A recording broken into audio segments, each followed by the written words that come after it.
उस सुदर्शन चक्र की क्या लग गई? नेमी लग गई। जैसे नेमी लगी उस स्थान का नाम क्या बन गया? नैमिषारण्य नाम पड़ गया। बोलिए श्री नारायण भगवान की। और वहीं पर समस्त शौनकादि 88,000 ऋषिगण विराजमान। और ये हमारा जो शरीर है ना, आपका हम सबका जो शरीर है, ये शरीर भी क्या है? ये सुदर्शन चक्र है। मान लो ये सुदर्शन चक्र घूमता रहता है, कभी दिल्ली, कभी बॉम्बे, कभी हिमाचल, कभी पंजाब, कभी दौलतपुर, कभी उन्ना, कभी अंब, तो कभी विजयपुर। जैसे सुदर्शन चक्र घूमता रहता है, ये सुदर्शन चक्र भी किसके हाथ से छूटा? नारायण जी के हाथ से। क्योंकि हमारा जन्म किसकी कृपा से हुआ? नारायण जी की कृपा से। तो वो सुदर्शन चक्र भी भगवान नारायण जी के हाथ से छूटा था। उसके पीछे देवी देवता जा रहे थे। तो ये सुदर्शन चक्र जैसे छूटा भगवान के हाथों से, घूमते घूमते घूमते कहां पहुंच गया? विजयपुर।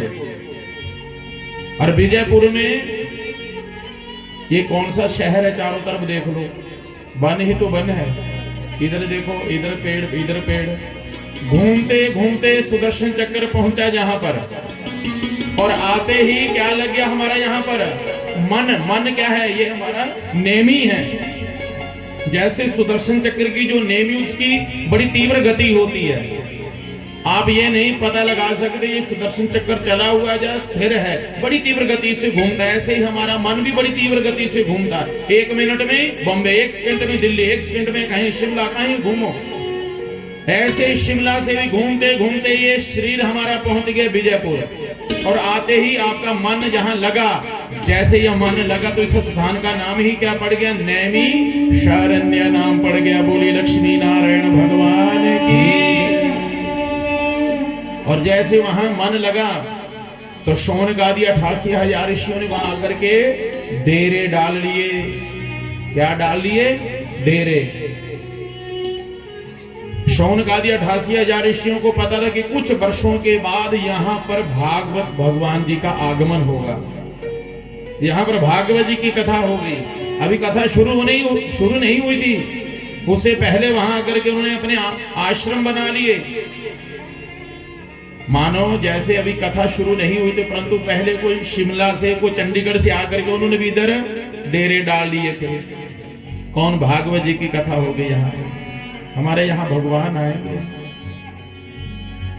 वो शौनकादि 88,000 ऋषि कौन है? हम सब हैं। किसी का गोत्र पराशर है, किसी का गोत्र भारद्वाज है, किसी का गोत्र विश्वामित्र है, किसी का गोत्र वशिष्ठ होगा।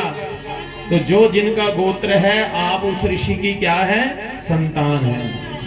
तो हम सब जितने भी, हम किसकी संतान है? हम सब ऋषियों की संतान है।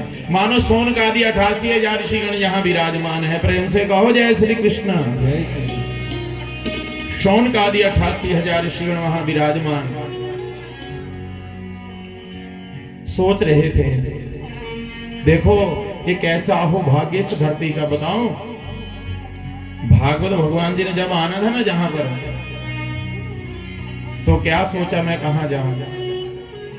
तो सबसे प्यारा ये हिमाचल भूमि जो है, कौन सी कहे? ये देव भूमि है। देव भूमि हिमाचल।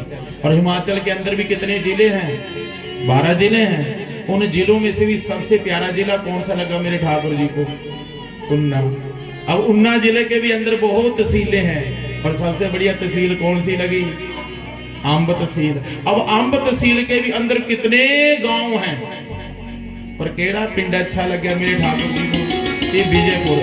और विजयपुर के भी अंदर कई ऐसे गांव, घर है, परंतु कौन सा प्यारा लगा ठाकुर जी के? ये स्थान अच्छा लगा, प्यारा। बोलो यहीं पर बैठ करके मैंने भागवत जी की कथा सबको सुनानी है। बोलिए लक्ष्मी नारायण भगवान की, गुरु महाराज की। ये सबसे बड़ा पवित्र स्थान। अहो भाग्य महाराज इस स्थान का। ये पवित्र स्थान है, यहाँ भागवत भगवान विराजमान हुए हैं। सो बंधुओं,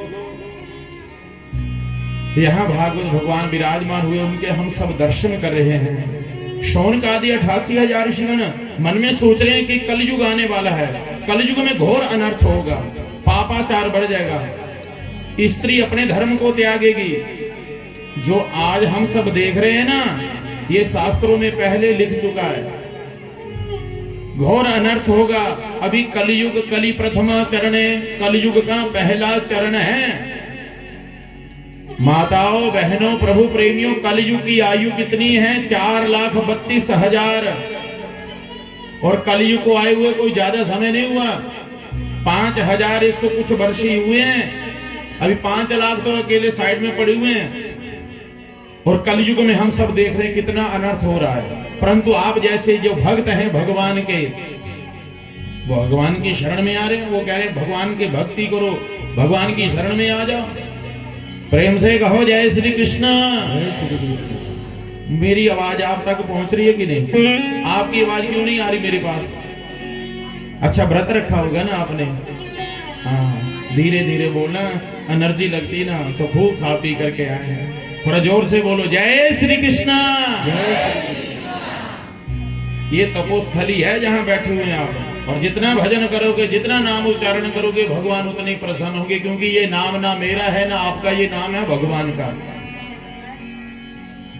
तो इसलिए हे बंधुओं, अब मौका मिला है, ना जाने का वो मौका देंगे। फिर ठाकुर जी मौके का क्या लगाओ, चौका छक्का लगाओ और अपनी टीम को विजय बनाओ, जिंदगी को विजय बनाओ। महाराज का मौका देंगे ठाकुर जी को पता नहीं है। सुबंधु को भागवत जी में प्रसंग आता है। शौन का आदि 88,000 शरण आपस में वार्तालाप कर रहे थे कि कलयुग में घोर अनर्थ होगा। भगवान के भक्त इस संसार को पार कैसे करेंगे, संसार रूपी सागर को पार कैसे करेंगे।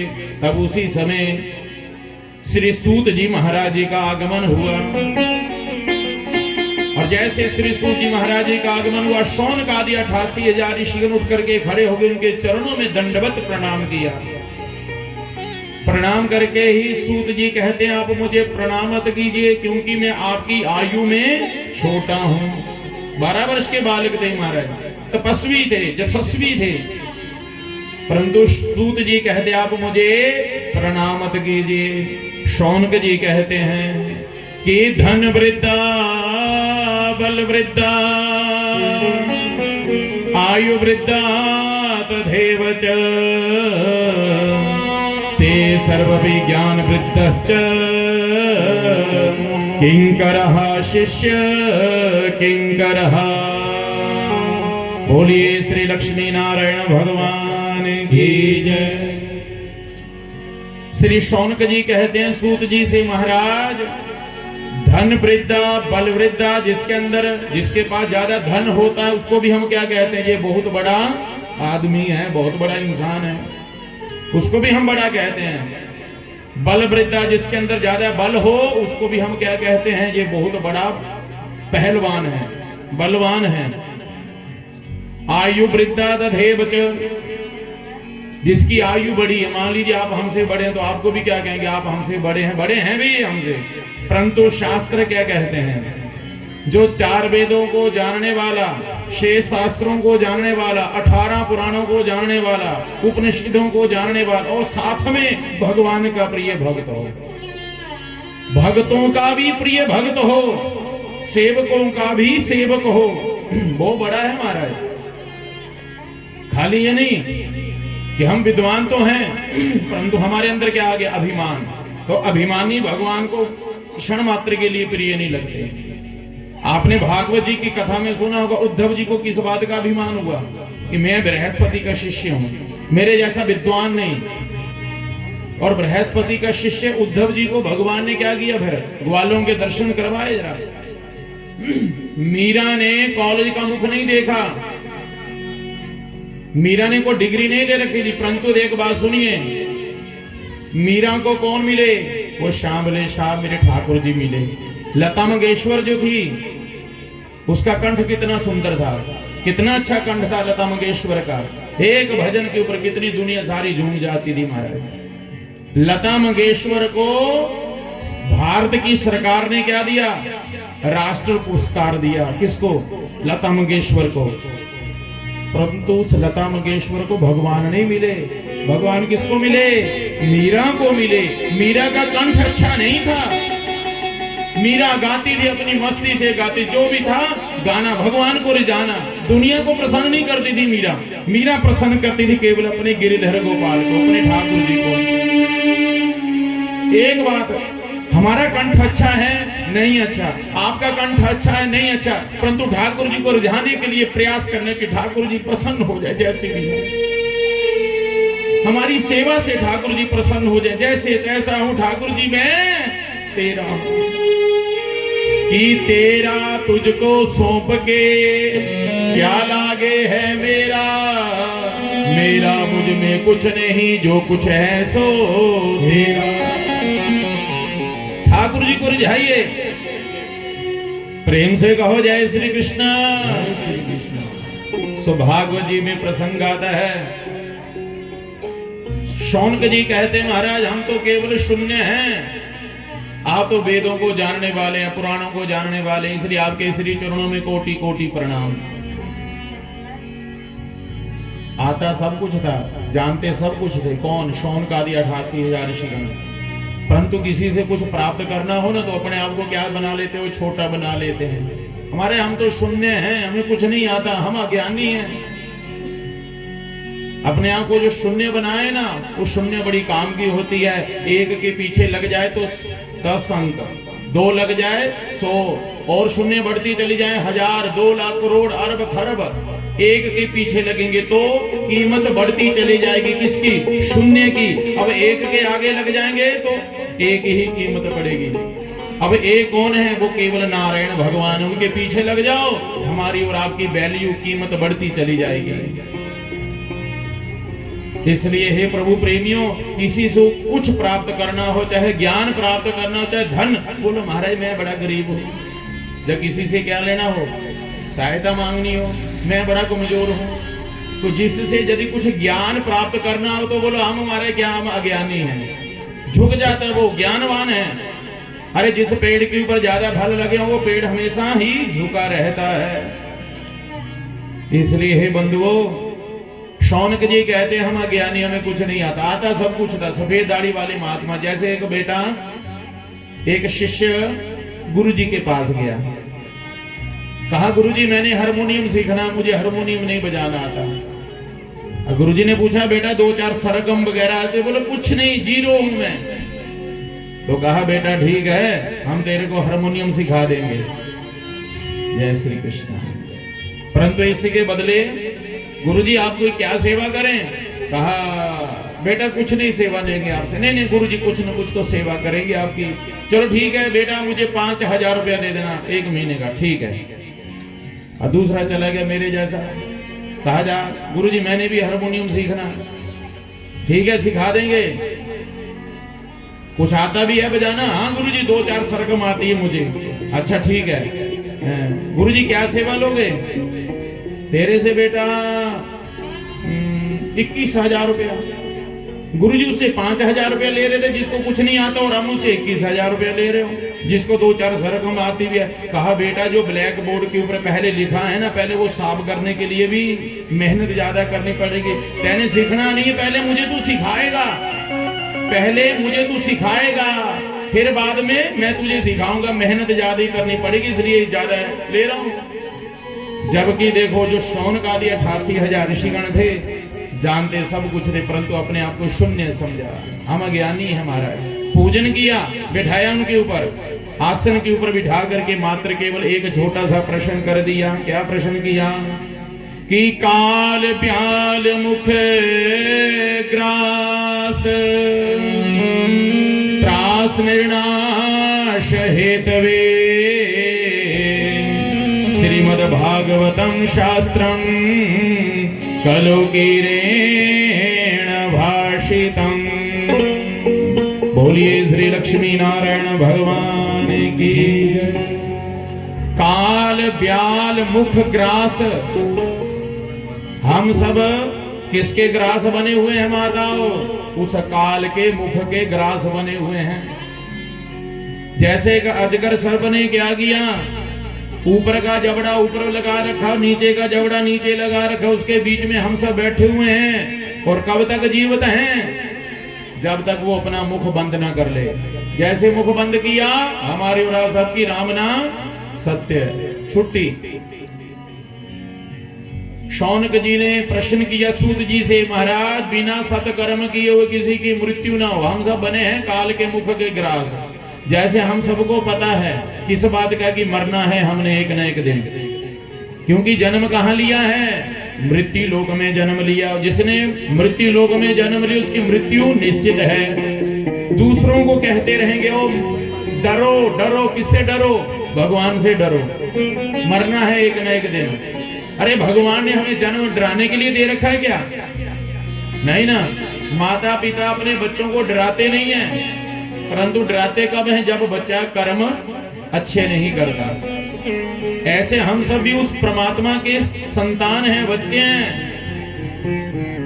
वह भगवान, वो नारायण हमें डराना नहीं चाहते, हमसे प्रेम करना चाहते हैं, परंतु कर्म जिना दे माड़े भगवान की। हाँ, जिन्होंने अपने कर्म बिगाड़ लिए तो वो तो डरेगा ना। जैसे हमने अच्छे कर्म नहीं किए और मंदिर आने से क्या परहेज कर रहे हैं, अरे कौन सा मुख लेकर के जाऊं। जैसे भजन गाते ना, मैली चादर ओढ़ के कैसे तेरे दरबार आओ। मैली चादर हमने कर ली, कर्म अच्छे नहीं किए। प्रेम से कहो जय श्री कृष्ण। परंतु भगवान के नाम के अंदर इतनी शक्ति, जैसे साबुन के अंदर क्या शक्ति पावर है, हमारे वस्त्रों के अंदर जो गंदगी वो साफ कर देती है, ऐसे वो राम नाम के साबुन से हमारा मन पवित्र हो जाता है। वो मन को पवित्र करने के लिए तो ठाकुर जी जहां आए हैं हमारे गांव में, प्रेम से कहो जय श्री कृष्ण। और जब ठाकुर जी कल आए थे तो कितनी प्रसन्नता हो रही थी, सब माताएं खूब गा रही थी, खूब नाच रहे थे और क्या कह रहे थे, ओ मेरा श्याम मेरे कर विच आ गया नी मेरा बांके बिहारी। अब जब ठाकुर जी आए, अब देखो वो बांके बिहारी लाल जी कहाँ आने चाहिए, हमारे शरीर में, हमारे हृदय में आने चाहिए। और जिनके हृदय में, मन मंदिर में मेरे बांके बिहारी लाल जी आ जाएं तो कितनी प्रसन्नता होती है, क्योंकि मन एक मंदिर है और मंदिर में किसको बिठाना है, मेरे ठाकुर जी को बिठाना है। और मेरे साथ आप क्या कहेंगे,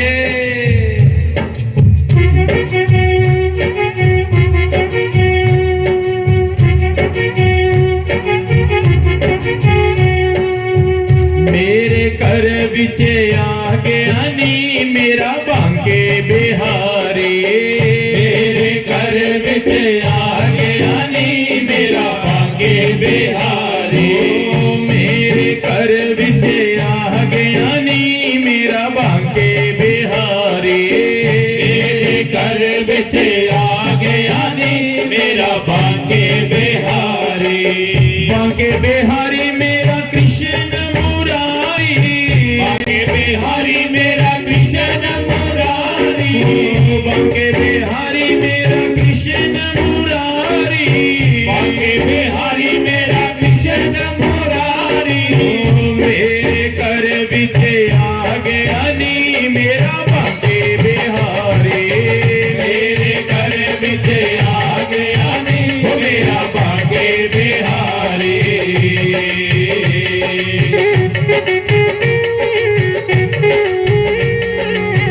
सेवा करते हुए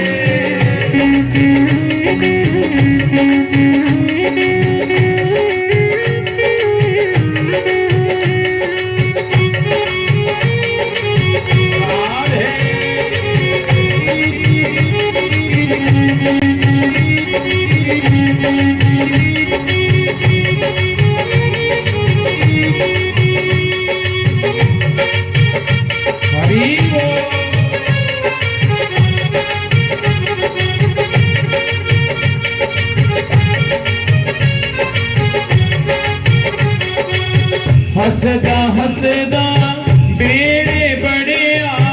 हसदा हसदा बेड़े बड़िया। हसदा हसदा बेड़े जो बड़िया। हसदा हसदा बेड़े जो बड़िया। मैं पूछया चन कितनों चढ़िया। मैं पूछया चन कितनों चढ़िया।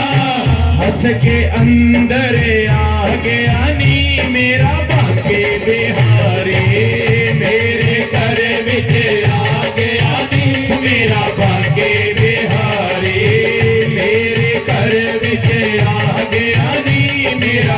बांके बिहारी। श्री बांके बिहारी लाल की।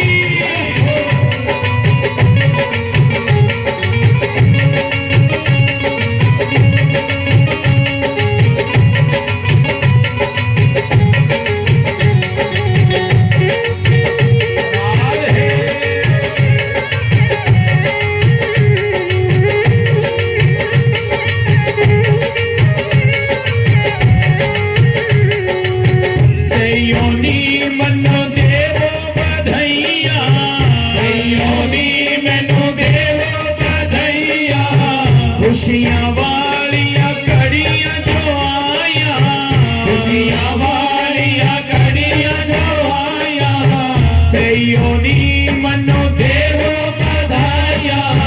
खुशियां वालिया घड़ियां जो आया, सुपने बाग जगा गया नी मेरा बांके बिहारी। सुपने बाग जगा गया नी मेरा बांके बिहारी। मेरे घर विच आ गया नी मेरा बांके बिहारी। मेरे घर विच आ गया नी मेरा बांके बिहारी।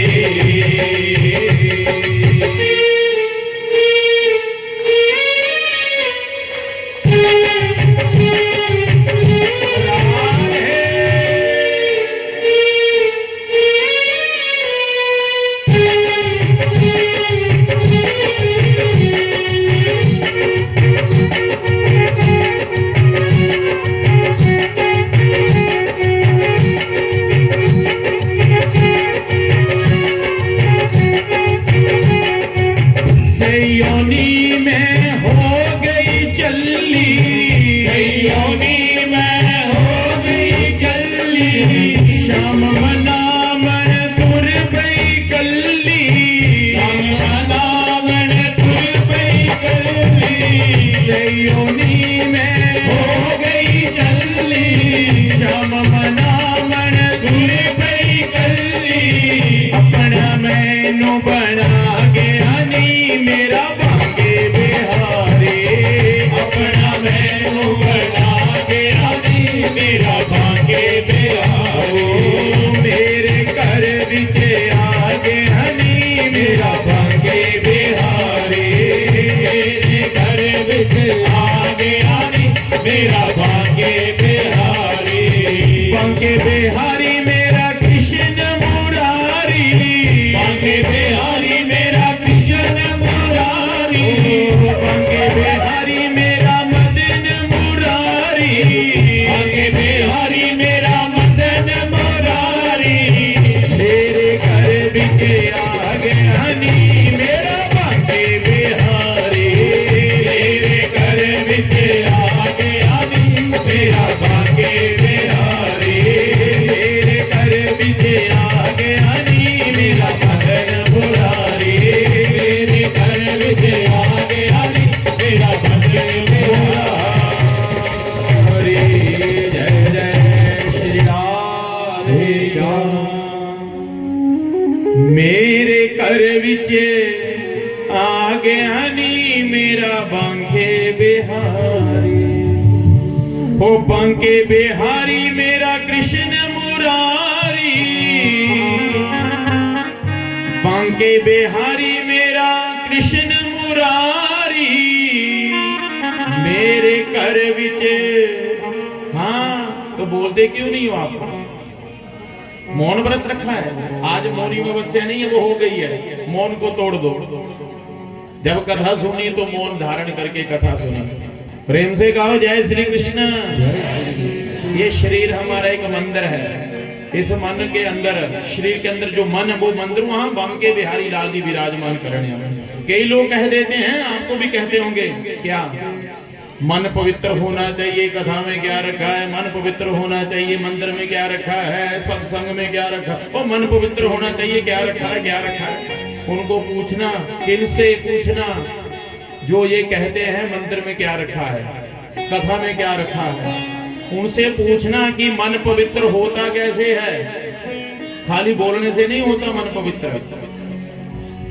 मैं आपको लगी ये प्यास और हम दे रहे हैं आपको उपदेश है क्या कि पानी कुएं में है, पानी बाटल में है, पानी जग में है, पानी घड़े में है, तो आपकी प्यास मिट जाएगी क्या? नहीं मिटेगी। मिटेगी कैसे? जब हम पिएंगे। ऐसे आप कहेंगे मन पवित्र होना चाहिए, मन पवित्र होना चाहिए, तो ऐसे मन पवित्र नहीं होता। मन को पवित्र करना है तो सत्संग रूपी मान सरोवर। कौन सा सरोवर? सत्संग रूपी मान सरोवर है। उस सरोवर में आ जाओ, मन लगा करके गोता लगा और मन पवित्र होगा। और जिसका मन पवित्र हो गया उसी मन में मेरे मनमोहन विराजमान हो जाते हैं। शबरी का तन अच्छा नहीं, शबरी की जाति अच्छी नहीं, परंतु शबरी गए कहां? राम जी गए कहां? शबरी के यहां गए। सुदामा जी कौन थे? रहने के लिए बढ़िया घर नहीं, सुदामा जी के पहनने के बढ़िया वस्त्र नहीं, परंतु श्याम जी ने सुदामा जी के हाथों से तंडुल खाए, भोग लगाया। महाराज भोग लगाया। शबरी बन जाओ, मीरा बन जाओ, ध्रुव प्रहलाद बन जाओ, तब जाकर के भगवान हमें अवश्य दर्शन देंगे। क्योंकि भगवान देखते क्या हैं? मन देखते हैं भगवान। और गोस्वामी तुलसीदास भी कहते ना कि निर्मल मन जन सो मोहि पावा, मोहे कपट छल छिद्र न भावा। निर्मल मन जिनका है वो मुझे भा जाता है, और जिनके मन में कपट है, द्वेष है, ईर्ष्या है, लोभ है, वो मुझे भाता नहीं है। इसलिए मन को पवित्र करने तो सत्संग रूपी मान सरोवर में आ जाओ, और इससे बढ़िया और कोई सरोवर नहीं है। इस सरोवर में जाकर के खूब गोता लगाओ, मन को पवित्र करो। प्रेम से कहो जय श्री कृष्ण। सो बंधुओं, प्रसंग आ रहा था कि श्री शौनक जी से सूत जी प्रश्न कर रहे हैं कि बिना सत्कर्म किए हुए किसी की मृत्यु ना हो, वैसा सत्कर्म हमारे हाथों से करवा दीजिए। तब श्री सूत वाचः, सू जी कहते हैं शौनक जी से, हे शौनक आदि 88,000 ऋषियों, सावधान होकर के सुनो। जो सत्कर्म मैं आपके हाथों से करवाने जा रहा हूं, आपके कर कमलों से करवाने जा रहा हूं, ये सत्कर्म देवताओं को भी प्राप्त नहीं कि हम वो सत्कर्म कर पाए। क्योंकि एक समय की बात है जब राजा परीक्षित जी को श्राप मिला था। किसने दिया श्राप? समीक ऋषि जी के पुत्र श्रृंगी ने। राजा परीक्षित जी ने एक अपराध कर दिया था। वो क्या अपराध किया वो कल सुनाएंगे विस्तार पूर्वक आपको कथा। राजा परीक्षित जी ने ऋषि के गले में सर्प डाल दिया था, स्मीक ऋषि जी के गले में। और स्मीक ऋषि जी के पुत्र का नाम था श्रृंगी। मात्र केवल 5 वर्ष की आयु थी। जब उस 5 वर्ष के बच्चे को पता चला कि मेरे पिता का अपमान कर दिया राजा ने, और साधारण राजा नहीं, भारत देश के राजा परीक्षित, वो 5 वर्ष का बच्चा अपने पिता के अपमान को सहन नहीं कर पाया। हाथ में जल लेकर के, मंत्र पढ़ करके, मन में क्या सोचा, हे राजा मैं तेरे साथ युद्ध तो नहीं कर सकता हूं, तू राजा है, मैं एक बालक हूं, परंतु मैं एक ऋषि का पुत्र हूं, तुझे जीवित रहने के लिए अधिकार नहीं। मेरे पिता का आपने अपमान किया, हाथ में जल लेकर के मंत्र पढ़कर पानी रूपी बाण चला दिया। जा राजा, जिस सर्प के द्वारा अपने मेरे पिता का अपमान किया, उसी सर्पों के राजा तक्ष आपको डंक मारेंगे, 7वें दिन मृत्यु हो जाएगी। बाणी रूपी बाण चला दिया राजा परीक्षित जी को मारने के लिए। 5 वर्ष के बच्चे से क्या शिक्षा मिल रही है उन्हें? वो अपने पिता का अपमान नहीं सहन कर पाया। और आजकल बच्चे क्षमा करना यदि बुरा लगे, माता पिता का अपमान कर देते हैं कई बार। शर्म आनी चाहिए उन बच्चों को, उन बेटियों को जो माता पिता की आज्ञा का पालन नहीं करते। ये भागवत जी की कथा ही हमें अच्छे संस्कार दे रही है। इसको सुन करके हमारे जीवन में क्या आना चाहिए? परिवर्तन आना चाहिए। और एक बात सुन लो भाई विजयपुर वालों, जहां कहीं से भी हम आए हुए हैं, आपसे हाथ जोड़ करके प्रार्थना है, भागवत जी की कथा को सुनने के बाद हमारे जीवन में परिवर्तन आना ही चाहिए। 7 दिन पहले जैसे थे, 7 दिन के बाद वैसे मिले ना हमें, आप फिर कथा सुनने का फायदा क्या है? इतने लाखों रुपया खर्च करके हमारे जजमान इतनी दूर से आए, शिमला से, को चंडीगढ़ से, को कहीं से आए, केवल भागवत जी की कथा में। और ये भागवत जी की कथा में हम लाखों रुपया खर्च कर रहे हैं। लाखों रुपया खर्च करने के बाद भी हमारे जीवन में परिवर्तन नहीं आया तो फिर क्या फायदा हमारा। इसलिए हमारे जीवन में क्या आना चाहिए? परिवर्तन आना चाहिए। ये प्रकृति परिवर्तनशील है। अभी पहले सर्दी सी, अब क्या हो गई? गर्मी हो रही है। प्रकृति के अंदर परिवर्तन है।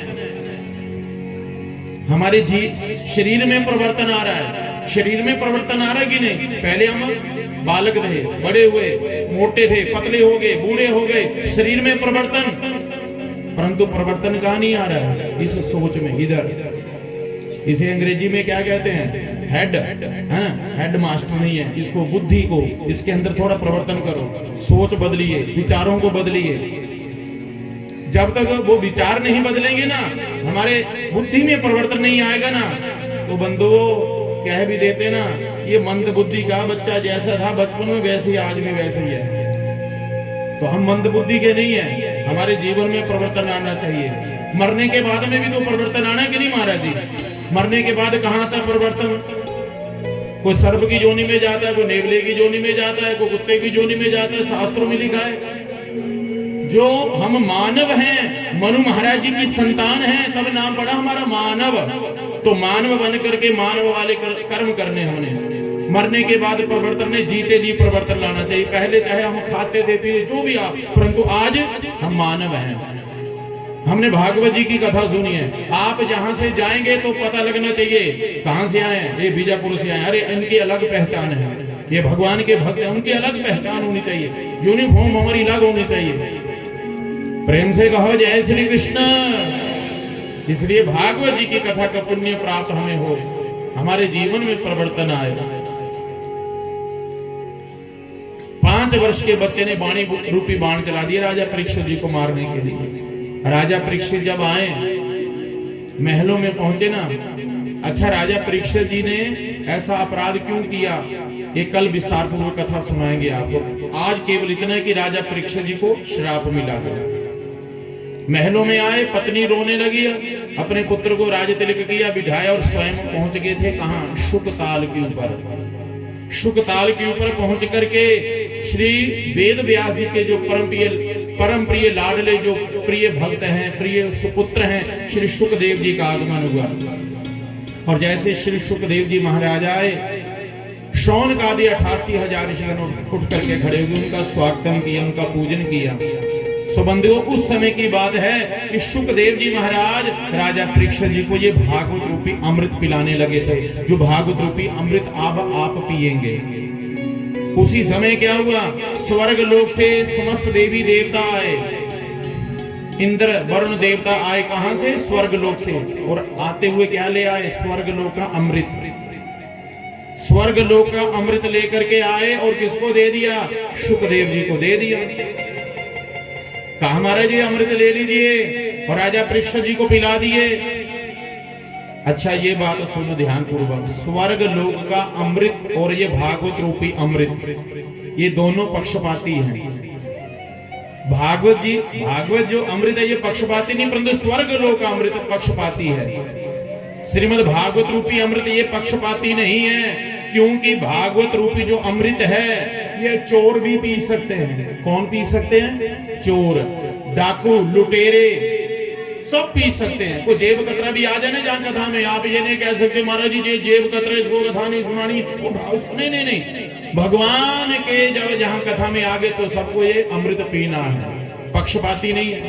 परंतु जो स्वर्ग लोक का अमृत है वो पक्षपाती है। स्वर्ग लोक का अमृत किसी चोरों को नहीं मिलता, पापियों को नहीं मिलता।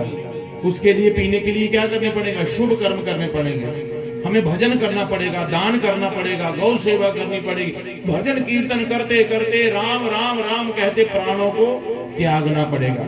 फिर जाकर के कहां ले जाएंगे हमें? स्वर्ग लोक में। फिर थोड़ी 2 बूंदे पिलाते हैं, जैसे ड्रॉप डालते ना पोलियो के 2 बूंदे, ऐसे 2। फिर क्या होगा? वो जब तक असर है ना तब तक हम रहेंगे स्वर्ग लोक में, और बाद में जैसे उसकी दवाई का असर खत्म, फिर पुनरपि जननम पुनरपि मरणम पुनरपि जननी जठरे शयनम। परंतु जो भागवत रूपी अमृत जिसने श्रद्धा भक्ति भावना से पी लिया वो जीवन मुक्त हो गया। और एक बात सुनिए, एक मणि होती है चिंतामणि। चिंतामणि के अंदर कितनी समर्था है वो। चिंतामणि आपके हाथ में, चिंतन करो जिस वस्तु को, आपको वस्तु प्राप्त हो जाएगी। एक होती है कल्प वृक्ष, होता वृक्ष, कल्प वृक्ष जिसे कहते हैं। उस कल्प वृक्ष के अंदर इतनी समर्था है कि आप जिस भी कल्पना करोगे, कोई भी किसी चीज की कल्पना, वो वस्तु आपको प्राप्त हो जाएगी। परंतु चिंतामणि और कल्प वृक्ष के अंदर ये समर्था नहीं है कि आपको साक्षात भगवान के दर्शन करवा दे। वो केवल समर्था किसके अंदर है? केवल भागवत जी के अंदर है, जो आपको साक्षात भगवान श्री कृष्ण जी के दर्शन करवा दे, नारायण जी के दर्शन करवा दे। तो देवता जब आए स्वर्ग लोक से अमृत का कलश दे दिया और कहा हमारा ये राजा परीक्षित जी को पिला दीजिए। शुकदेव जी ने सोचा यार मुझे ये स्वर्ग लोक का अमृत क्यों दे रहे हैं? अरे सागर का मंथन किया था देवताओं ने अमृत प्राप्त करने के लिए। मैंने आज कौन सा ऐसा काम कर दिया देवताओं को जो मुझे आकर के सीधे दे रहे हैं, लो जी आप अमृत दे दिए, राजा परीक्षित जी को पिला दीजिए। जब इसके बदले में क्या मांगा? भागवत रूपी अमृत मांग लिया, आप हमें ये भागवत रूपी अमृत दे दीजिए। तो शुकदेव जी को क्रोध आ गया कि को स्वधा को कथा लोके को कांचा को मणिर महान ब्रह्मरातो विचारे तदा देवां जहां सह। बोलिए लक्ष्मी नारायण भगवान की। को स्वधा को कथा लोगे। हे देवताओं ठगियो, कहां कांच का टुकड़ा और कहां हीरे का टुकड़ा। टुकड़े एक जैसे थे, कांच का भी और हीरे का भी। हीरे का टुकड़ा भी देखने में एक जैसा लगता है और कांच का भी, परंतु एक कांच का टुकड़ा 40,000 का और एक 40 लाख का। भाई अदला बदली भी करना चाहते तो दो बराबर की वस्तुएं चाहिए, और आप बराबरी किसके साथ कर रहे हो? भागवत रूपी अमृत के साथ। ये अनमोल है भागवत रूपी अमृत, इसका कोई मोल नहीं है। हमारे शरीर का कोई मोल है? अनमोल है। ऐसे भागवत जी की कथा ये अनमोल है, इसका कोई मोल नहीं है भागवत जी की कथा। किसी को ये भागवत की कथा मुक्ति प्रदान करने वाली है। जो जो मन में आप संकल्प लेकर के बैठोगे कथा में, वो भगवान आपकी वो संकल्प पूर्ण कर देते। ये भागवत जी की कथा। और भागवत जी की कथा जब हमने सुनने बैठना है, जब तो जैसे आज सुबह हमारे आचार्य जी ने आपके कर कमलों के द्वारा क्या करवाया? संकल्प करवाया। तो बिना संकल्प किए हुए भागवत जी की कथा सुननी नहीं चाहिए। संकल्प लेकर के, और जो भी मन में प्रश्न हो उस प्रश्न को लेकर के आप बैठिए। 7 दिन के अंदर ही अंदर भागवत भगवान आपके प्रश्न का उत्तर दे देंगे। पूछने की जरूरत नहीं, जो भी समस्या होगी समाधान सामने प्राप्त हो जाएगा। भागवत जी के अंदर ये समर्था है। सो भागवत जी में प्रसंग आता है बंधुओं, अभक्त कहा देवताओं को, ठग कहा, क्योंकि वो सुपात्र नहीं थे। सुपात्र को ही ये भागवत रूपी अमृत पिलाना चाहिए, कुपात्र को नहीं। भाई आप अपने धन जो है घर में रखा धन संपत्ति, वो किसको देते हो? अपने को सुपुत्र सुपात्र को देते हो, कुपात्र को नहीं। दान भी किसी सुपात्र को करना चाहिए। ये भागवत जी की कथा भी किसको सुनानी चाहिए? जो सुपात्र है, जो आस्था रखते हैं भगवान के ऊपर। नास्तिक को कथा नहीं सुनानी चाहिए।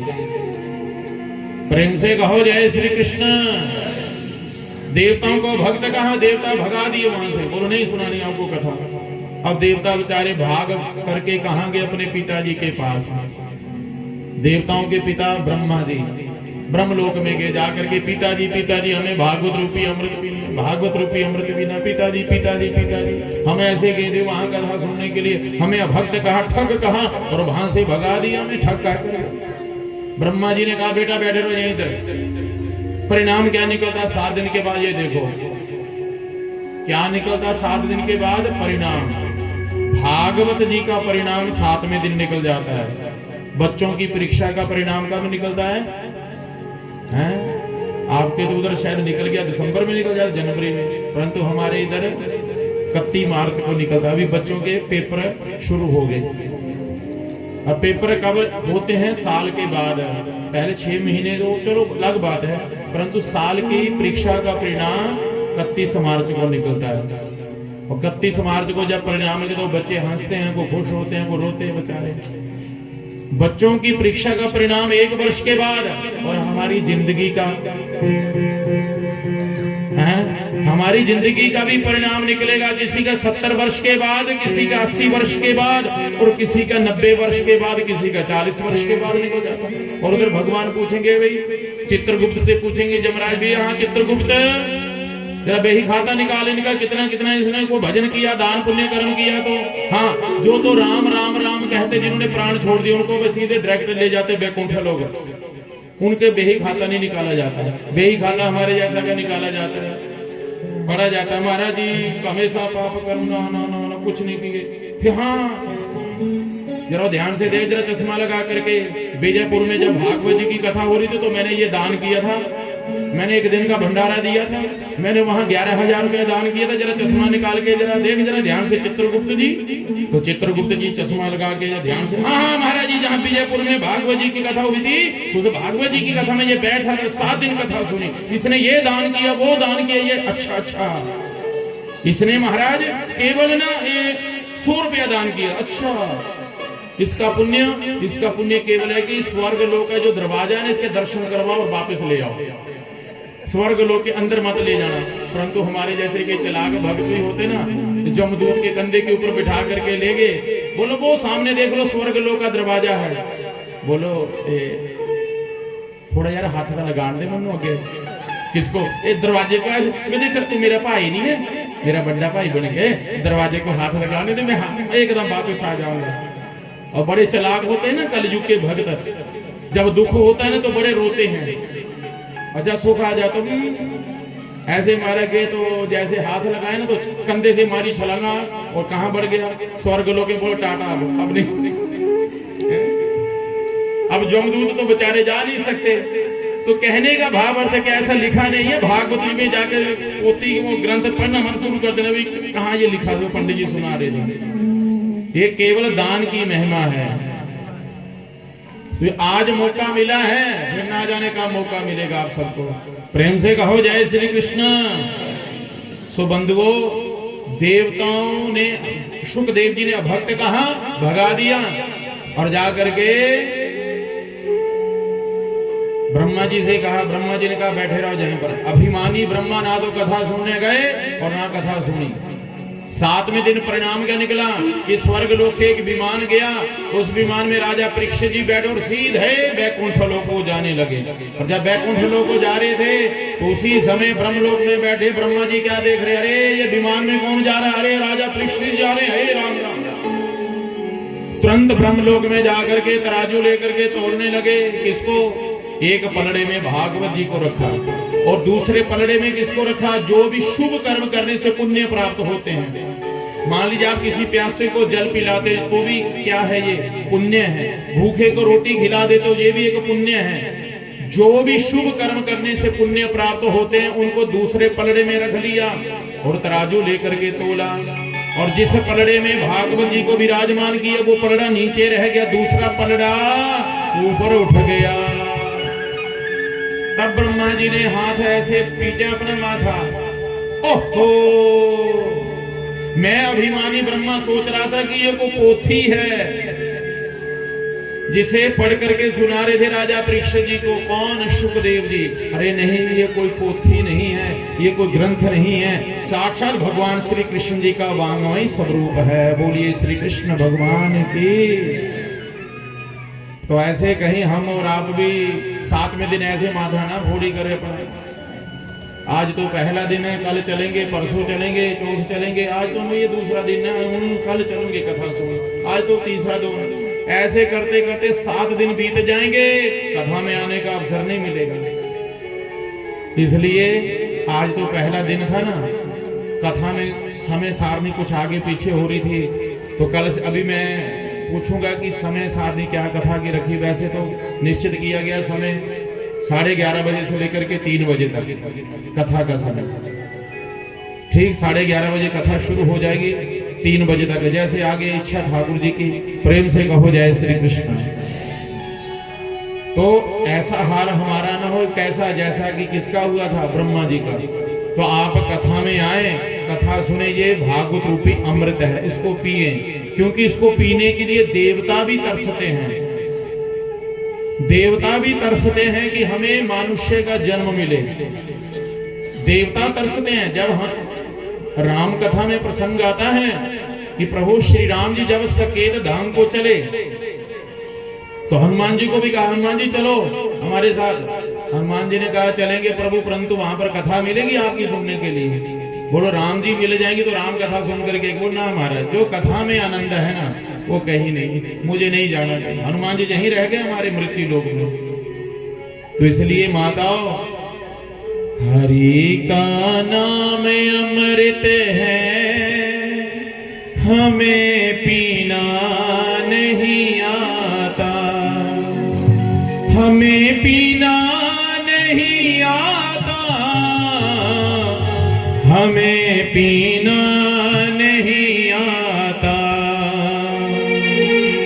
हरि का नाम अमृत है, हमें पीना नहीं आता।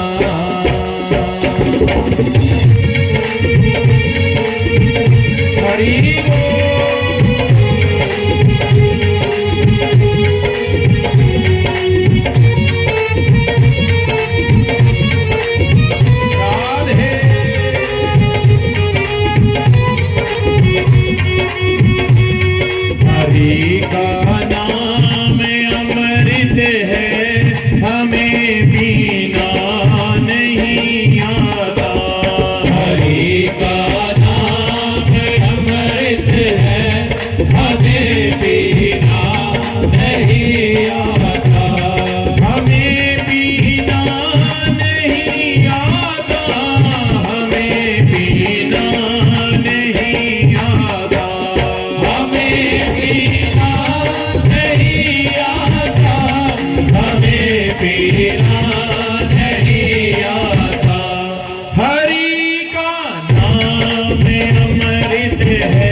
मनुष्य अनमोल चोले को तरसते देवता वे हैं।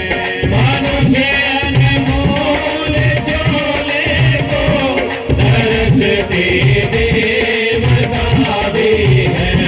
प्रभु ने जिंदगी दी है, हमें जीना नहीं आता।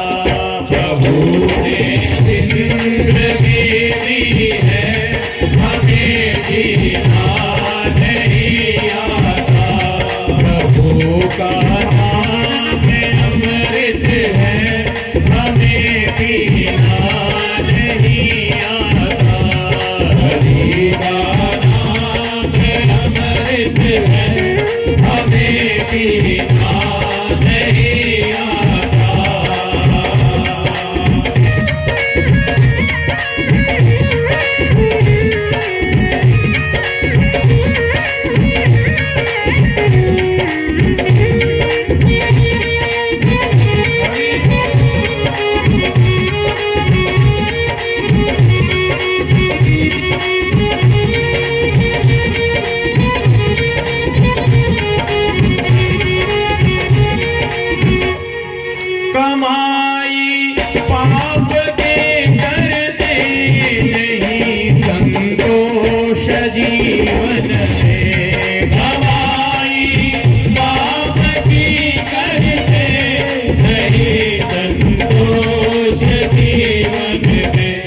कमाई पाप की करते नहीं संतोष जीवन में, कमाई पाप की करते नहीं संतोष जीवन में। बचाते हैं हरि हमको, हमें बचना नहीं आता। बचाते हैं हरि हमको, हमें बचना नहीं आता। हरि का नाम अमृत है, हमें पीना नहीं आता। हरि का नाम अमृत है, हमें पीना नहीं आता।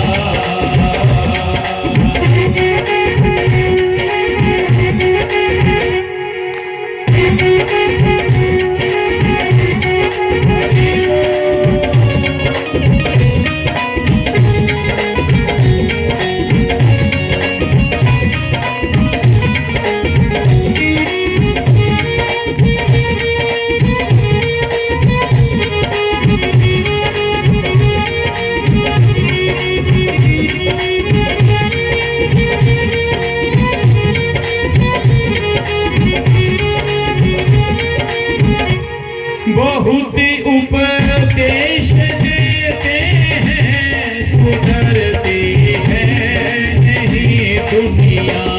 बहुत उपदेश देते हैं, सुधरती है नहीं दुनिया।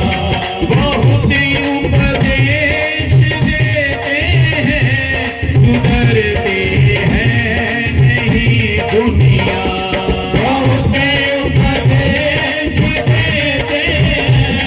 सुधरती है नहीं दुनिया। हमें कहना तो आना है, मगर करना नहीं आता। हमें कहना तो आता है, मगर करना नहीं आता। हरि का नाम अमृत है, हमें पीना नहीं आता। हरि का नाम अमृत है, हमें पीना नहीं आता। सेवा करते हुए श्री बांके बिहारी लाल की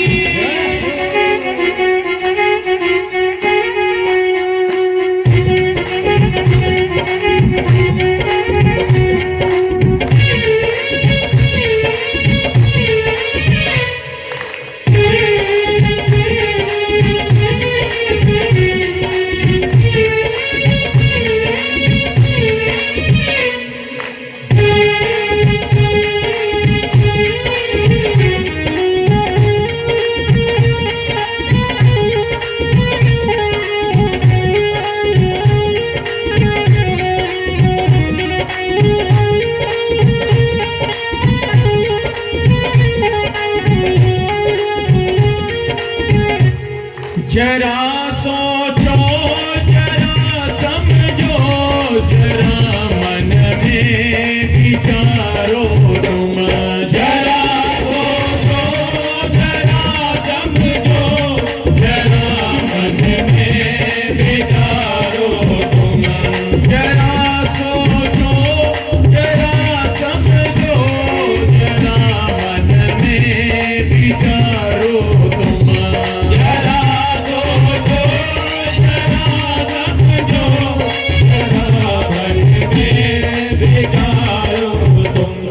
भटकना होगा नहीं जग में, शरण हरि की तुम आओ।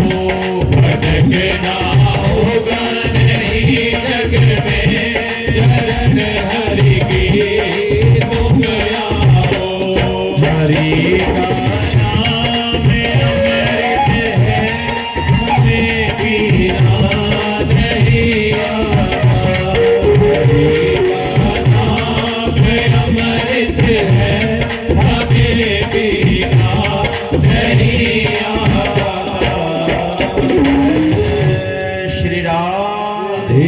राम। हरि का नाम अमृत है, हमें पीना नहीं आता। मनुष्य अनमोल चोले को तरसते देवता भी हैं। प्रभु ने जिंदगी दी है, हमें जीना नहीं आता। जरा ध्यान पूर्वक सुनना। ये हाथ, पैर, नाक, कान, आंख, ये कब बनाई थी भगवान ने? ये क्यों दे रखे भगवान ने? जरा ध्यान पूर्वक सुनना। उस नारायण ने, उस जगत पिता जगदीश्वर ने, उस महाप्रभु जी ने क्या किया? मात्र केवल 9 महीने में सारे अंग तैयार कर दिए थे। कब? जब हम सब अपनी अपनी माँ के गर्भ में बैठे हुए थे, सोए हुए थे। मात्र केवल 9 महीने में सारे अंग तैयार कर दिए। किसने? इस परमात्मा ने। परंतु हाथ कब बनाए? पैर कब बनाए? आंख कब लगाई? कान कब बनाए? पता लगा मां को? ना मां को पता लगा, ना जिसके अंग बन रहे थे उसको पता चल रहा था कि अंग कब तैयार हो रहे हैं।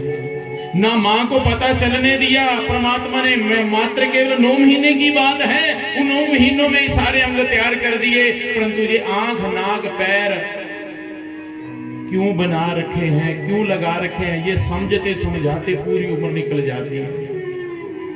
आपने कभी सोचा कि हमारी माँ ने क्या आंख खाई जो आंख लग गई हमें माँ के गर्भ में? क्या हमारी माँ ने आंख खाई? क्या हमारी माँ ने हड्डियां खाई जो हड्डियां लग गई? ऐसा कौन सा डॉक्टर बैठा था माँ के गर्भ में जो हड्डियां ऐसे जोड़ दी और अभी तक भी तंदुरुस्त है? ऐसा जोड़ लगाया। अब 12 में गिर जाए, हड्डी टूट जाए तो डॉक्टर जी ऑपरेशन करते हैं। इतने लंबे लंबे नेट बोल्ट डालते कि नहीं? ऑपरेशन करके एकदम। और कई भक्त हमसे आकर के कहते महाराज जी मैं ठीक हो जाऊंगा। क्यों भाई? भगवान के ऊपर भरोसा नहीं है? जब माँ के गर्भ में वो डॉक्टर जा सकता है, वो हमारी हड्डियों को जोड़ सकता है, वो सारे अंग तैयार कर सकते हैं। कौन? वो विश्व के जगतपति जगदीश्वर हमारे नारायण। तो इस संसार में क्यों नहीं? अब संसार तो ही उसने बनाया है। इस संसार के जो मालिक हैं वो राष्ट्रपति कौन है? वो विश्व के पति हमारे जगत पिता नारायण जगदीश्वर हैं। उनके ऊपर भरोसा होना चाहिए। प्रेम से कहो जय श्री कृष्ण। अब भागवत जी की कथा में 2-4 नियम बताए गए हैं भागवत जी की कथा के सुनने के। तो आप भी, मुझे आशा है कि आप उन नियमों का पालन करेंगे। क्योंकि स्कूल में जब जाते थे ना हम सब, तो स्कूल में, विद्यालय में अलग कुछ नियम होते हैं। और जब आप ऑफिस से जाते हैं तो ऑफिस के अलग नियम होते हैं, घर के कुछ अलग नियम होते हैं। तो ऐसे ही भागवत जी की कथा के कुछ अलग नियम हैं। मंदिर में जाते तो मंदिर के कुछ अलग नियम हैं। और भागवत जी की कथा के 2-4 नियम बताएंगे, ज्यादा नहीं।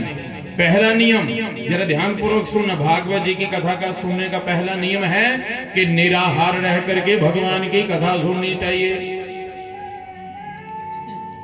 क्या सुनिया?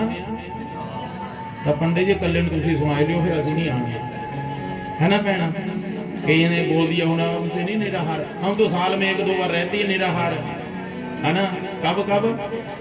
हाँ, करवा चौथ वाले दिन, जब स्वामी जी ने पैसे देने हो तो रहते। और क्या? अरे निराहार नहीं रह सकते तो ना रहें। भागवत में लिखा है आप फलाहार लेकर के भगवान की कथा सुने। क्या लेकर के? फूलहार नहीं, फलाहार। हाँ, फलाहार ले। और एक समय नहीं, 2 समय ले सकते हैं। एक समय भोजन करो, एक समय फलाहार ले। वो भी नहीं तो एक समय नहीं, 3 समय भोजन करना। कितने समय भोजन? 3 समय। परंतु वो भोजन कैसा होना चाहिए? सात्विक भोजन, तामसिक भोजन नहीं। अरे माता, कम से कम आप इन 7 दिनों में अपने घर तामसिक चीजों को लाना बंद कर दो।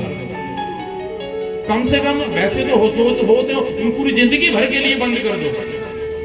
परंतु जो 7 दिन भगवान ने दे रखे ना हमें, इन 7 दिनों में कम से कम अपने घर में क्या ना लाओ? प्याज लहसुन तो बंद कर दो, क्रोध करना बंद कर दो, चुगली निंदा बंद कर दो, ब्रह्मचार्य आश्रम का पालन करना, खूब भगवान का भजन करना। समझ गए। और एक नियम पर होता गया, 3 समय भोजन और भजन एक बार, उसमें भी समस्या आए 1000।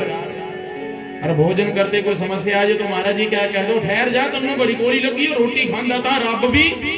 और भजन करते समय कोई आ गई समस्या तो हम माला छोड़ देते हैं और भाग जाते हैं उसकी। अब आपकी जिंदगी में पहले तो हमने प्रार्थना कर दी कि ठाकुर जी कम से कम 6-7 दिन तो कोई समस्या आए ना, हम खूब भजन करें, आपका सेवा करें। सो बंधुओं, भागवत जी में प्रसंग आता है कि आप 3 समय भोजन करो परंतु भजन जरूर करना। जैसे हमारे शरीर के लिए भोजन जरूरी है, भोजन क्या करता है, हमें ऊर्जा प्रदान करता है, ऐसे भजन भी हमारे लिए जरूरी है। भोजन हमारे शरीर के लिए ऊर्जा देता है और आत्मा की ऊर्जा क्या है, भजन। जिंदगी में भयंकर से भयंकर कष्ट आ जाए, दुख आ जाए, तो बंद मत करना, एक भजन और दूसरा भोजन। ना भोजन बंद करना, ना बंद करना भजन। और हम करते क्या, कोई समस्या आ जाए हम भजन करना बंद कर देते, मंदिर जाना बंद कर, मैं नहीं जाना मंदिर, जब दिन में जाकर दी ना गड़बड़ी हो रही है, मैं नहीं जाऊंगी मंदिर, मेरा सुनता नहीं रहा, मैं नहीं जाऊंगी, मेरी मन की इच्छा नहीं पूरी कि मैं नहीं जाऊंगी। अरे भोजन करना बंद कर दिया। जब भोजन खा करके हम बीमार हुए थे, डॉक्टर ने तो कहा था चावल मत खाना, कड़ी मत खाना, ये न खाना, तो भोजन करना बंद कर दिया। काम नहीं छोड़ा, क्रोध नहीं छोड़ा, तेने भजन करना क्यों छोड़ दिया। हमसे काम नहीं छूटता, ना क्रोध छूटता है। क्षमा करना, कई कहते हैं क्रोध मत करो, ईर्ष्या मत करो, लोभ मत करो। आप उनसे पूछना महाराज जी आपका क्रोध शांत हो गया क्या। आप उनसे पूछना जो कहते क्रोध नहीं करना चाहिए, लोभ नहीं करना चाहिए, ईर्ष्या नहीं करनी चाहिए, उनसे पूछना महाराज जी आपका क्रोध हो गया शांत, लोभ हो गया शांत। क्या लोभ क्रोध शांत नहीं होता, परंतु फिर भजन क्यों करें। भजन दान पुण्य जो है ये क्या करता है, ये हमारे क्रोध को, लोभ को, ईर्ष्या को ये कंट्रोल में रखता है। जैसे आपको मान लो किसी को होगी शुगर, अब शुगर क्या करे, शरीर को कमजोर करे।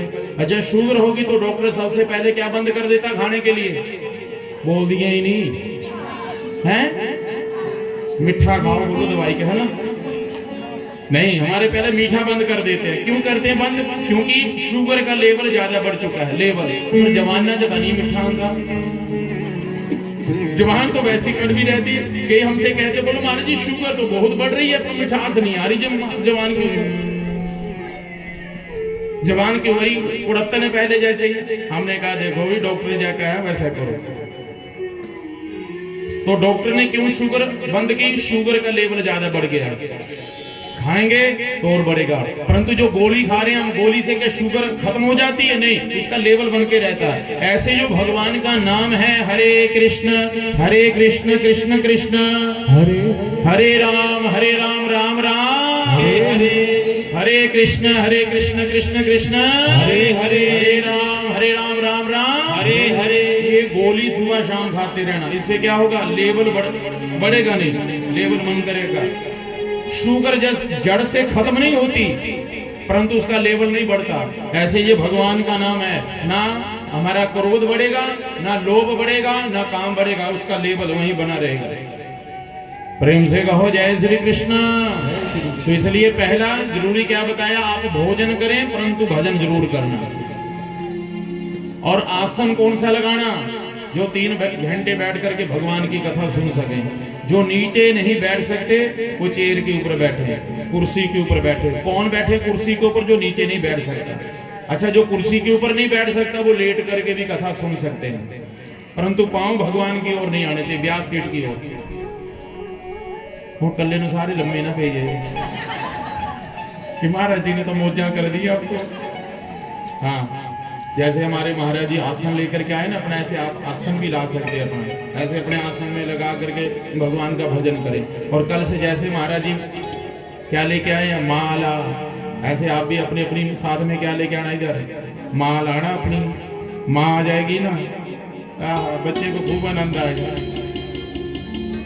माला लेकर के आना। और यहाँ 3 घंटे बैठ करके 3 घंटे बैठ करके हम ऐसे कथा किसने सुनी है, हाथों ने सुनी है क्या कथा, कान सुनेंगे कथा और हाथ हरे कृष्ण कृष्ण हरे राम राम। आपने जो गुरु मंत्र लेकर उसका जाप करो यहाँ बैठ करके, तपाओ इस और तपोस्थली है जहाँ भागवत भगवान विराजमान हो जाए। हमारे परम पूजनीय परवंदनीय महाराज श्री जी अच्युतानंद जी महाराज जी आ रहे हैं, और जब वो आ जाएंगे तो ये तीर्थ बन जाएगा।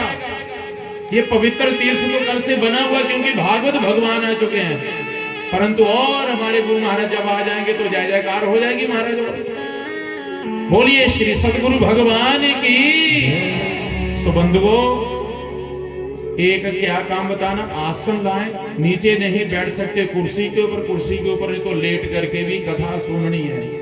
अब हम जहां बैठे हैं, ध्यान हमारा दाएं बाएं, तो फिर बैठने का भी क्या मतलब, कथा सुने। हमने कई ऐसे हमारे श्रोतागण हुए जो लेट करके भी कथा सुनते हैं। हमने पूछा क्यों लेट रहे, बोलो हमारे कमर दर्द हो रही है। अच्छा, लेट, कथा सारी सुन ली उनसे हमने। और तीसरा उपाय, और ज्यादा नियम नहीं बताएंगे, 2-4 नियम नहीं बताने, चुगली निंदा नहीं करनी, और भगवान का भोग भजन करना, तामसिक भोजन सात्विक भोजन ग्रहण करना, और ज्यादा से ज्यादा इन 7 दिनों में खूब धन कमाओ, खूब धन कमाओ। कौन कौन सा धन कमाना, राधा नाम का धन कमाना, खूब धन कमाओ। ज्यादा नियम नहीं तो कल को फिर और 2-4 कम हो जाएंगे। पंडित जी तो नियम बता रखे हैं, ज्यादा समय से स्कूल में आना, जैसे सरकारी स्कूल का समय होता ना, ऐसे सबसे बड़ी सरकार हमारे ठाकुर जी है। तो ऐसे समय से आप आएंगे, समय से प्रसाद भी मिलेगा, समय से जाएंगे भी। सो बंधुओं, आगे प्रसंग आता, फिर ये 7 दिन की पद्धति कैसे पड़ी। ये 7 दिन में ही भागवत जी की कथा क्यों है, 8 दिन क्यों नहीं, 5 दिन क्यों नहीं, 4 दिन क्यों नहीं। ये भागवत जी की कथा साप्ताहिक कहते हैं, सप्ताह कथा। क्यों, और पहली बार ये कथा किसने करवाई, कहां करवाई, जजमान कौन बने थे, और वेद व्यासपीठ के ऊपर कौन विराजमान हुए थे। तो श्री सूतोवाच, सूत जी कहते हैं शौनकादि 88,000 ऋषियों से कि एक समय की बात है, देवऋषि नारद जी बड़ी तीव्र गति से भागते जा रहे थे। भागते भागते बद्रीनाथ आश्रम में पहुंच गए। कौन, श्री देवऋषि नारद जी बहुत दुखी थे। कितने दुखी थे, रो रहे थे, मन उदास था। और बद्रीनाथ आश्रम में 4 भाई विराजमान थे, सनक, सनंदन, सनातन और सनत कुमार। ये चारों भाई वहां बद्रीनाथ आश्रम में विराजमान थे। इन्होंने देखा कि देवऋषि नारद जी इतनी तीव्र गति से कहां भागते जा रहे हैं, कहां भागते जा रहे हैं। अरे, जिनके दर्शन मात्र से ही समस्त पापियों के पाप दूर हो जाते हैं, आज स्वयं वो इतने दुखी क्यों हैं। सनकादि ऋषि गए, जाकर के पूछा, सुनिए सुनिए देवऋषि नारद जी कहां जा रहे हो। देवऋषि नारद जी ने देखा, अरे यहाँ तो सनकादि ऋषि, तुरंत चरणों में गिर गए और हिचकियां मार मार करके रोने लगे। सनकादि ऋषियों ने पूछा, हे देवऋषि नारद जी आप दुखी क्यों हैं, क्या कारण है, बताइए तो सही। तब श्री देवऋषि नारद जी कहते हैं कि अहम तो पृथ्वी जातो ज्ञात्वा सर्वोत्तमं इति पुष्करं च प्रयागं च काशीं गोदावरीं तथा नापश्यं कुत्रचित् शरं मन संतोषकारकं कलिनां धर्ममित्रेण धैर्यं बधिताधुनः। बोलिए लक्ष्मी नारायण भगवान की जय। अहम तो पृथ्वी जातो, हे सनकादि ऋषियों, मैंने पृथ्वी को सबसे उत्तम, सबसे सर्वश्रेष्ठ समझा। ये मृत्यु लोक सबसे उत्तम है, ये पृथ्वी सबसे उत्तम है। ये जान करके मैं सेतुबंध रामेश्वर में गया, कुरुक्षेत्र में गया, हरिद्वार गया, सब जगह यात्रा मैंने की, परंतु सब जगह देखने को क्या मिला, अधर्म ही अधर्म, अधर्म ही अधर्म। अपवित्रता फैली हुई है, केवल पवित्र शब्द सुनने को मिल रहा है, पढ़ने को मिल रहा है, परंतु अंतर हृदय से सब अपवित्र ही है। वैसे मंत्र पढ़ते हो, महापवित्र पवित्रो वा सर्वास्तंगोदपिवः यः स्मरेत पुंडरीकाक्षं सवयवेन्द्र शुचि। मंत्र पढ़ लेते हैं, परंतु अंतर हृदय अपवित्र है। सब जगह पवित्रता फैली हुई है। धर्म स्थान जितने हैं ना, कुछ स्थान है जहाँ पवित्रता है, परंतु ज्यादातर के देखने को मिलता है अपवित्रता। कैसे, आप जैसे कई भक्त जाते वहां मत्था टेकने के लिए, और कई लोग जाते पिकनिक मनाने के लिए। चलो फ्री है, चलो चिंतपूर्णी मत्था टेक आएंगे। तो जाते हैं मत्था टेकने के लिए, प्रणाम करने के लिए, और कई वहां गंदगी फैला के आ जाते हैं। अधर्म धीरे धीरे अब खत्म हो रहा। पहले अधर्म बढ़ रहा था, परंतु अधर्म जब बढ़ जाता है, धर्म की हानि हो जाती है, तब भगवान करते क्या हैं? अवतार लेते हैं। देव ऋषि नारद जी कहते, मैंने सब जगह यात्रा की, अधर्म ही अधर्म, अधर्म ही अधर्म, परंतु घूमते फिरते जैसे श्री धाम वृंदावन में पहुंचा, वहां मुझे क्या देखने को मिला? एक अबला स्त्री, एक औरत रो रही थी। उसके अगल बगल में 2 पुरुष सोए हुए थे, जिनकी आयु ऐसे लग रही थी मानो 50 ने तो 80-85 वर्ष की आयु होगी। अच्छा, हाँ। और महाराज आप पूछ रहे मैं दुखी क्यों? तो सुनो आगे की कथा। मैं वहां से जा रहा तो उस अबला स्त्री ने मुझे देखा और रोने लगी, महाराज मेरी रक्षा कीजिए, मेरी रक्षा कीजिए, मेरी रक्षा नहीं करनी तो मेरे बच्चों की रक्षा कीजिए। देव ऋषि नारद जी कहते, मैं वहां गया, जाकर के पूछा, हे देवी, हे पुत्री, आपका नाम क्या है? अपना परिचय दो, कहां से आई हो? और ये दोनों पुरुष कौन हैं? तो कहा, महाराज जी मैं भक्ति रानी हूं, मैं दक्षिण दिशा से चली, दक्षिण दिशा में मेरा जन्म हुआ, और कुछ जगह के ऊपर मेरा मान सम्मान हुआ, कुछ जगह के ऊपर मेरा अपमान भी हुआ। भक्तों का कई आप जैसे भक्त आदर सत्कार करते हैं और कई अपमान भी कर देते हैं। आज भी हो रहा है भक्ति का अपमान, भक्तों का अपमान। वो भक्त का नहीं, भक्ति का अपमान है। सो बंधुओं, देव ऋषि नारद जी से भक्ति रानी कहती है, मेरी कुछ जगह पर क्या हुआ? मान सम्मान हुआ, और कुछ जगह पर मेरा अपमान भी हुआ, परंतु घूमते फिरते मैं श्री धाम वृंदावन में पहुंची तो मेरे पर आगे जवानी में युवती हो गई, परंतु जो मेरे 2 नन्हे नन्हे बालक थे, ज्ञान और वैराग्य, इनके ऊपर बुढ़ापा आ चुका। महाराज इनको जगाइए ना। देव ऋषि नारद जी कहते, भक्ति रानी चिंता मत कीजिए। तुरंत उसी समय 4 वेद पढ़े। 4 वेद पढ़ने से ही जो पुण्य प्राप्त होता है वो किसको दे दिया? ज्ञान और वैराग्य को। क्योंकि देव ऋषि नारद जी तुरंत जान गए इनको कौन सी बीमारी लगी है। ये बीमारी लगी है कलयुग ने, पाप बढ़ चुका है, अधर्म फैला हुआ है, और अधर्म के ही रोग से ये ग्रसित हैं। अधर्म रूपी जो रोग लग गया है ज्ञान और वैराग्य को, बूढ़े हो चुके हैं, इनके रोग को इलाज करने के लिए मुझे कुछ सत्कर्म करना पड़ेगा। 4 वेद पढ़े, पढ़ के जो पुण्य प्राप्त होता, संकल्प करके ज्ञान और वैराग्य को दिया, नहीं उठे। 6 शास्त्र पढ़ दिए। 6 शास्त्रों को पढ़ने से जो पुण्य प्राप्त हो, ज्ञान और वैराग्य को प्राप्त हो जाए, नहीं उठे। 17 पुराण पढ़ दिए, पुण्य दिया, नहीं उठे। हाँ, एक दवाई ने काम किया था, उस दवाई का नाम है श्रीमद् भगवत गीता। भगवत गीता जब पढ़ी, पढ़ करके जो पुण्य प्राप्त हुआ, ज्ञान और वैराग्य को दिया, ज्ञान और वैराग्य एकदम उठ गए, खड़े हो गए, दाएं बाएं देखा और फिर सो गए। देव ऋषि नारद जी ने कहा, मैंने इतने पुण्य कर्म किए, सब पुण्यों को प्रदान कर दिया, इनका बुढ़ापा दूर क्यों नहीं हो रहा? तब आकाशवाणी हुई, हे देव ऋषि नारद जी को सत्कर्म कीजिए, जिस सत्कर्म करने से ज्ञान और वैराग्य का बुढ़ापा दूर होगा। देव ऋषि नारद जी ने मन में सोचा, इतनी देर से मैं क्या पाप कर रहा था? 4 वेद पढ़े, पुराण पढ़े, शास्त्र पढ़े, ये भी तो सत्कर्म ही थे, इससे बड़ा और सत्कर्म क्या है? हे आकाशवाणी आप ही बता दीजिए वो सत्कर्म क्या है। वो लोग कोई संत बताएंगे उस सत्कर्म के बारे में। अब भारत देश में तो संत महात्मा बहुत हैं, जरा हरिद्वार में जाकर के देखो, वृंदावन में देखो, खूब महाराज भीड़ लगी हुई संतों की। तो देव ऋषि नारद जी के जो संत मिले उनके चरणों में गिर जाए, महाराज जी सत्कर्म के बारे में बता दीजिए, महाराज सत्कर्म के बारे में बता दीजिए। अभी साधु संत महात्मा पूछे, भाई हम बताएं इनको सत्कर्म के बारे में?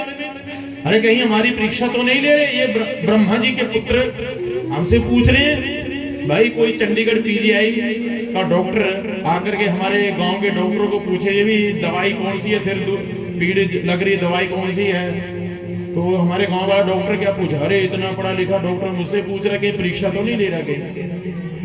ऐसे वो साधु संत महात्मा पूछ रहे, कहीं देवर्षि नारद जी हमारी परीक्षा तो नहीं ले रहे, तो क्या करे, आगे से वो अपने मुख के ऊपर उंगली रख ले, बोलो हमारा आजकल मौन व्रत चला हुआ, चुपके से निकल जाए। बोलो हम नहीं बता सकते सतकर्म के बारे में। देवर्षि नारद जी कह रहे हैं, हे सनकादि ऋषियों, मैं उसी दुख से ग्रसित हूं, आप बता दीजिए वो सतकर्म क्या है, इसलिए मैं दुखी हूं। सनकादि ऋषियों ने कहा, चिंता से मुक्त हो जाइए, उस समस्या का समाधान हमारे पास है, आप चिंता से मुक्त हो जाइए। वो सतकर्म और कुछ नहीं है, वो श्रीमद् भागवत रूपी ही सतकर्म है।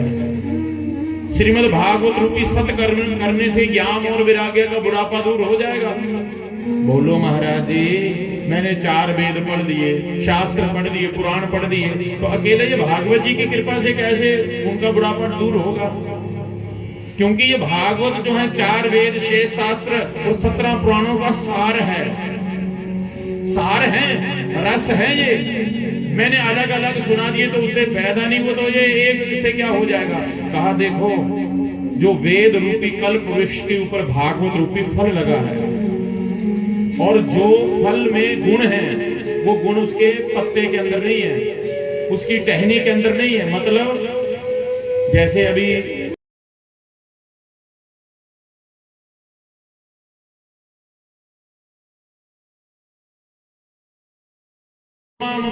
मैया मैया मैंने आम चूसना, आप क्या करें, आम की टहनी तोड़े, बोलो बेटा इस टहनी को चूस ले, क्योंकि आम इस टहनी के ऊपर ही लगते हैं, तो क्या आनंद आएगा उसको? नहीं ना आएगा। तो ऐसे जो वेद हैं, शास्त्र हैं, पुराण हैं, ये मानो क्या कल्प वृक्ष है, और उन वृक्ष के ऊपर क्या लगा? भागवत रूपी अमृत फल लगा है।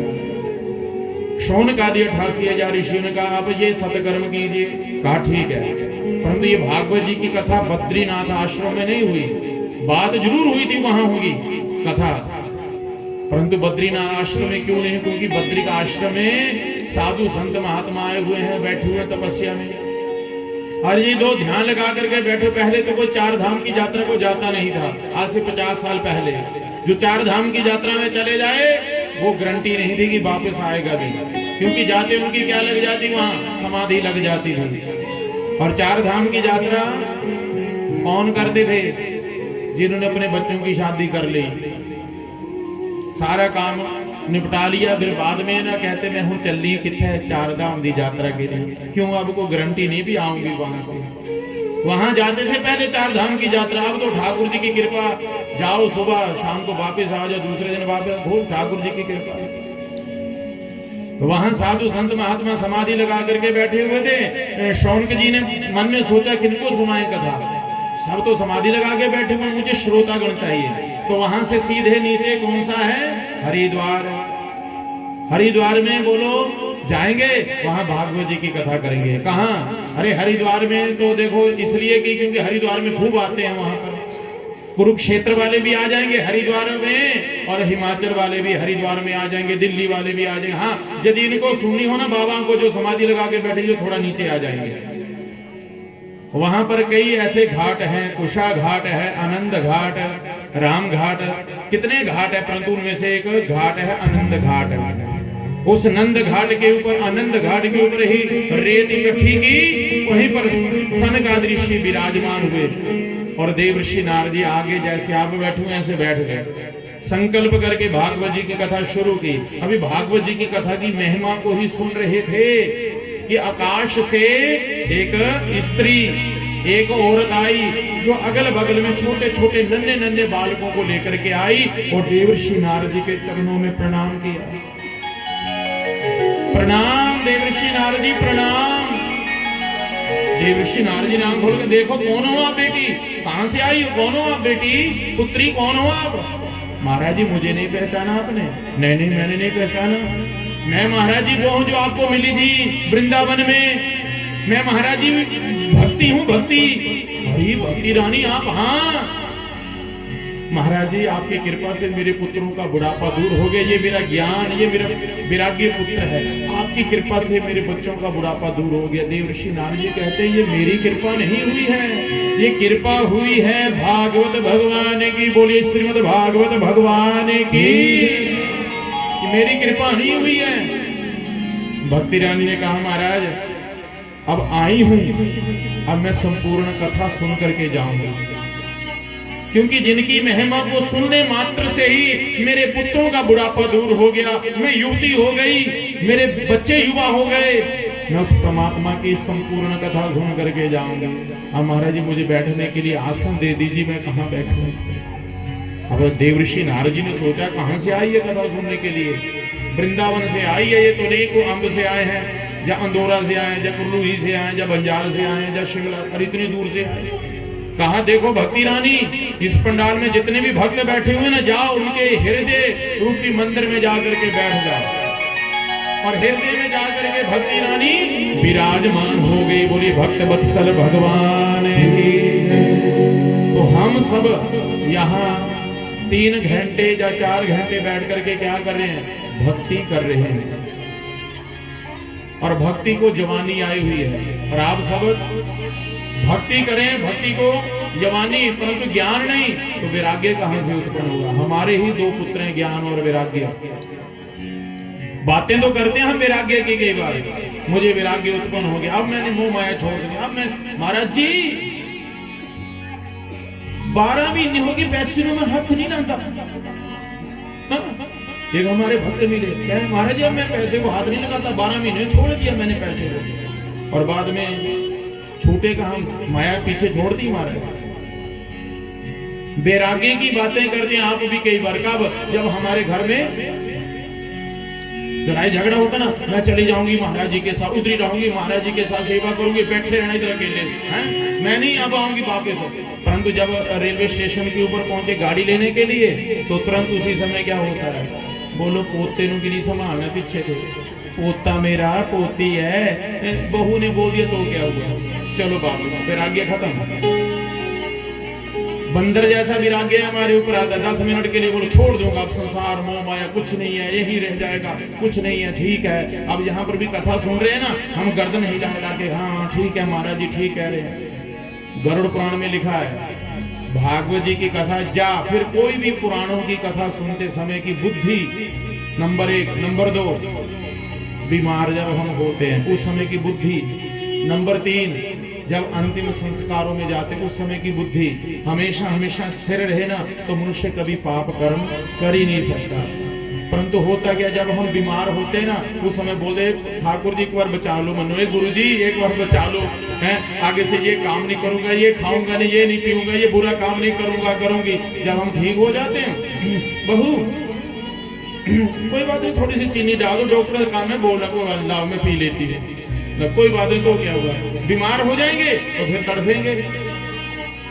अब जब हम जाते हैं कहीं अंतिम संस्कारों में, तो हमारी बुद्धि क्या काम करती है, यार क्या लेके चले गया, ये देखो यहीं छोड़ के हमने भी ऐसे चले जाना है। ऐसे वैराग्य वाली बातें करते हैं उस समय। हम उस समय क्या बातें करते हैं, यार जैसा भी है ना बंदा बड़ा अच्छा है, आप ही बहुत अच्छा है, हाँ चलो कभी कभार पीता था, लड़ाई झगड़ा कर वो अलग मैटर है, आदमी बड़ा अच्छा है। मैं कई बार सोचता हूँ महाराज जी, कई बार जाने का मौका मिल जाता है ऐसे स्थानों में, सारे लोग ना उनकी क्या करते हैं, प्रशंसा करते हैं, अरे आदमी बड़ा अच्छा था, आदमी बड़ा अच्छा था, हमारी माँ बड़ी अच्छी, हमारी चाची दादी सब अच्छी अच्छी। अब जब जीते होते हैं तो बड़े नक्के तू देते हैं ऐसे हैं? जब जीते समय हम एक दूसरे को चैन से नहीं जीने देते, तो उल्टी सीधी बातें ये वो से, तेरा रेल अरे तेरा फलाना हो जाए ढमकाना। मैं तो कहता हूँ इससे बड़ी अच्छा क्या, मरना ही अच्छा है।